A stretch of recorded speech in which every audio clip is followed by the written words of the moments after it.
ఉగాది మనం ఎందుకు జరుపుకుంటామో మీకు తెలుసా? విష్ణువు మొదటి అవతారం అయిన మత్స్య అవతారానికి ఉగాదికి సంబంధం ఏంటో మీకు తెలుసా? సృష్టిని మొదటిగా బ్రహ్మ ఎప్పుడు సృష్టించాడో కూడా మీకు తెలుసా? ఇవన్నీ ఈ రోజు వీడియోలో తెలుసుకుందాం. వీడియో చివరి వరకు చూడండి. ఉగాది పండుగ విలువ ఏంటో కూడా తెలుస్తుంది. ప్రతి ఒక్క విష్ణువు భక్తుడు తప్పకుండా చూడవలసిన వీడియో ఇది. యదా యదా హి ధర్మస్య గ్లానిర్భవతి భారత అభ్యుత్థానమధర్మస్య తదాత్మానం సృజామ్యహం పరిత్రాణాయ సాధూనాం వినాశాయ చ దుష్కృతాం ధర్మ సంస్థాపనార్థాయ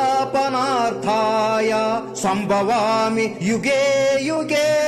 ఎప్పుడు అయితే ధర్మం గతి తప్పుతుందో, అధర్మం విజృంభిస్తుందో, అప్పుడు నేను భూమి మీద అవతరించి దుష్టులను హతమార్చి అధర్మాన్ని ఓడించి ధర్మాన్ని మళ్లీ నిలుపుతాను అని ఈ శ్లోకం అర్థం. విష్ణువు ఎన్నెన్నో అవతారాలు ఎత్తాడు, కానీ ధర్మాన్ని రక్షించడానికి 10 అవతారాలు ఎత్తాడు. వాటిలో మొదటి అవతారమే మత్స్య అవతారం. బ్రహ్మదేవుడు ప్రతి ఉదయం సృష్టి నిర్మాణం మొదలుపెట్టి ఆ రోజు పూర్తి అయ్యేలోపు సృష్టించే పని ముగించుకొని యోగ నిద్రలోకి మళ్లీ వెళ్లిపోతాడు. అలా నిద్రలోకి వెళ్లిపోగానే వెంటనే ప్రళయం వచ్చి సృష్టి అంతం అయిపోతుంది. మరుసటి రోజు నిద్ర నుండి లేచి మళ్లీ సృష్టిని నిర్మించడం మొదలు పెడతాడు. ఇలా బ్రహ్మదేవుడి జీవితంలో గడిచే ఒక్క రోజుని కల్పం అని అంటారు. అదే కల్పాన్ని మనిషి జీవితంలో గడిచే సమయంతో పోలిస్తే 4.32 బిలియన్ సంవత్సరాలతో సమానం. అలా ఒక కల్పం నాడు సృష్టిని సృష్టించి యోగ నిద్రలోకి వెళ్లిపోయాడు. అదే సమయంలో సోమకాసుర అనే రాక్షసుడు బ్రహ్మ దగ్గర ఉన్న ఋగ్వేదం, యజుర్వేదం, సామవేదం, అథర్వణ వేదాలను దొంగలిస్తాడు. ఎందుకంటే సృష్టిని సృష్టించడానికి ముఖ్యంగా అవసరమైనవి ఈ 4 వేదములు. అదే ఈ 4 వేదాలు బ్రహ్మ దగ్గర లేకపోతే సృష్టిని సృష్టించలేడు కదా.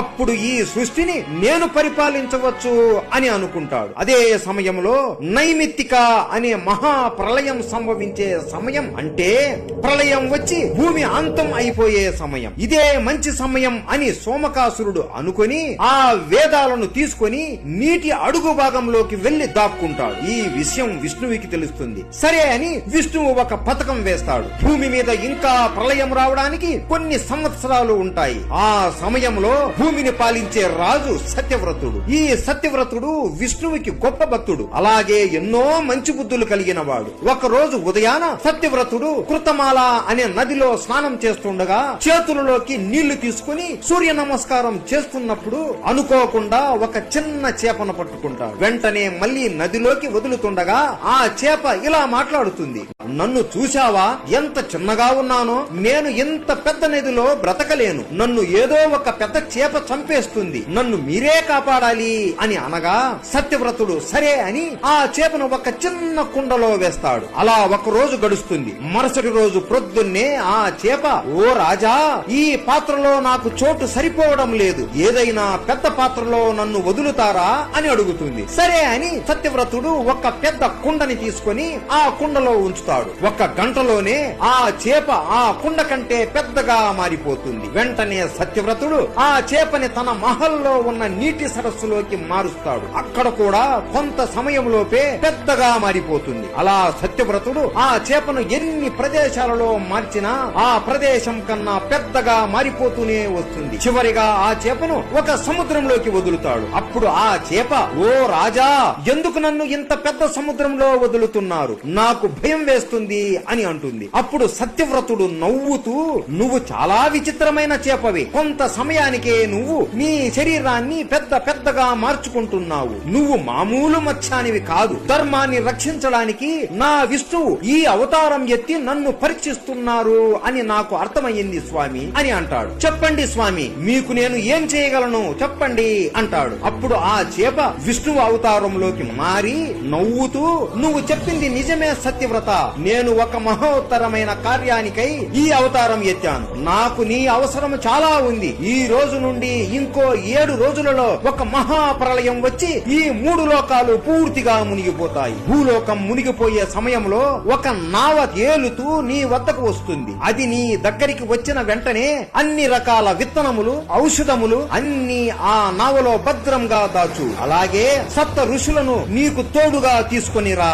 నీ ఈ ప్రయాణం మొత్తం వెలుతురు లేకుండా చీకటిలో మునిగిపోయి ఉంటుంది. ఆ సమయంలో ఋషుల నుండి వచ్చే తేజస్సు నీకు మార్గదర్శకం చేస్తుంది. అలాగే ఇంకొక ముఖ్యమైన విషయం, నువ్వు వెళ్లే ఈ మార్గంలో సముద్ర అలలు ఆవేశముతో పొంగుతూ ఉంటాయి. కానీ భయపడకు, నేను మీ దగ్గరే పక్కనే నీటిలో ఈ మత్స్య అవతారంలో తోడుగా ఉంటాను. నన్ను చూసిన వెంటనే వాసుకి సర్పాన్ని తాడులాగా చేసుకుని నా కొమ్ముకి కట్టు. ఇది చాలా ముఖ్యం సత్యవ్రత. బ్రహ్మ జీవితంలో ఈ ఒక్క రాత్రి గడిచేలోపు మీకు మరో కొత్త ప్రపంచానికి మార్గాన్ని చూపిస్తాను. ఆ నావ కోసం ఎదురు చూస్తూ ఉండు అని చెప్పి వెళ్లిపోతాడు. సత్యవ్రతుడు మొత్తం అన్ని సిద్ధం చేసుకుని సముద్రం ముందు కూర్చొని విష్ణునామాన్ని జపిస్తూ ధ్యానం చేస్తూ ఉన్నాడు. అలా 6 రోజులు గడిచిపోయాయి. ఆఖరిగా విష్ణువు చెప్పిన ఆ 7వ రోజు మొత్తం ఆకాశాన్ని అంతా దట్టమైన మేఘాలు కమ్మేశాయి. అస్సలు సూర్యుడు ఉన్నాడా లేదా అన్నట్లుగా అయిపోయింది. ఎప్పుడు లేనంత గట్టిగా కుంభ వృష్టిగా వర్షం పడుతోంది. సముద్రంలో అలలు ఉప్పొంగిపోతున్నాయి. ఇదంతా చూసి సత్యవ్రతుడు నవ్వుతూ కళ్ళు మూసుకొని ఓం నమో నారాయణ అని అంటున్నాడు. కళ్ళు తెరిచి చూడగా తన కళ్ళ ముందు విష్ణువు చెప్పినట్లే ఒక పడవ అతని దగ్గరికి వచ్చింది. వెంటనే మొత్తం విత్తనములు, ఔషధములు ఆ నావలో పెట్టి సత్యవ్రతుడు మరియు సప్త ఋషులు అందరూ ఎక్కి ప్రయాణం మొదలు పెడతారు. అందరూ ఓం నమో నారాయణ అనే మంత్రం జపిస్తూ ఉంటారు. అకస్మాత్తుగా వాళ్ళ ముందు ఒక పెద్ద అల పడవని ముంచడానికి వస్తుండగా సముద్రంలో నుండి ఒక పెద్ద ఆకారంలో ఉన్న ఒక బంగారు చేప లెగిసి ఆ అలకు అడ్డుపడుతుంది. అందరూ విష్ణువు రూపంలో ఉన్న మత్స్య అవతారాన్ని చూసి అందరూ పులకరించిపోతారు. ఆ అల రాగానే వెంటనే వాసుకి సర్పం కూడా అక్కడికి వస్తుంది. అలా ఆ సర్పాన్ని తీసుకొని మత్స్య కొమ్ముకి ముడివేస్తాడు. ఆ చెమ్మ చీకటిలో సప్త ఋషులు యజ్ఞాలు చేస్తున్నారు. పెద్ద పెద్ద అలలను విష్ణువు ఆపుతూ వెళుతూ ఉన్నారు. ఇదే సమయంలో విష్ణువు సత్యవ్రతుడికి బ్రహ్మ విద్యలను ఉపదేశించాడు. వాటితో పాటు జ్ఞానయోగం, భక్తి యోగం, కర్మయోగం ఈ మూడింటిని కూడా నేర్పించాడు. ఆ సేపటికి సోమకాసురుడు దాక్కుని ఉన్న చోటికి వస్తారు. ఇద్దరి మధ్య కఠోరమైన యుద్ధం జరిగింది. సముద్రం పైన సప్త ఋషులు విష్ణువు నామాన్ని జపిస్తుంటే సముద్రం కింద విష్ణువు అసురుడితో యుద్ధం చేస్తాడు. అలా చివరికి విష్ణువు సోమకాసురుడిని సంహరిస్తాడు. అలా ప్రళయకాలం పూర్తి అయ్యే సమయం ముందే ఆ 4 వేదాలను బ్రహ్మ చేతికి ఇస్తాడు. అలా బ్రహ్మ మళ్ళీ సృష్టిని సృష్టించాడు. ఆ సృష్టి ఏదో కాదు, మనము ఇప్పుడు ఉన్నదే. ఈ సత్యవ్రతుడు భూమి మీద మొట్టమొదటి మనిషి మను అని చెబుతారు. అలా వీళ్ళ నుండే మనుషులు అందరూ జన్మించారు అని కూడా చెబుతారు. బ్రహ్మ సృష్టిని సృష్టించడం ప్రారంభించింది ఉగాది రోజునే.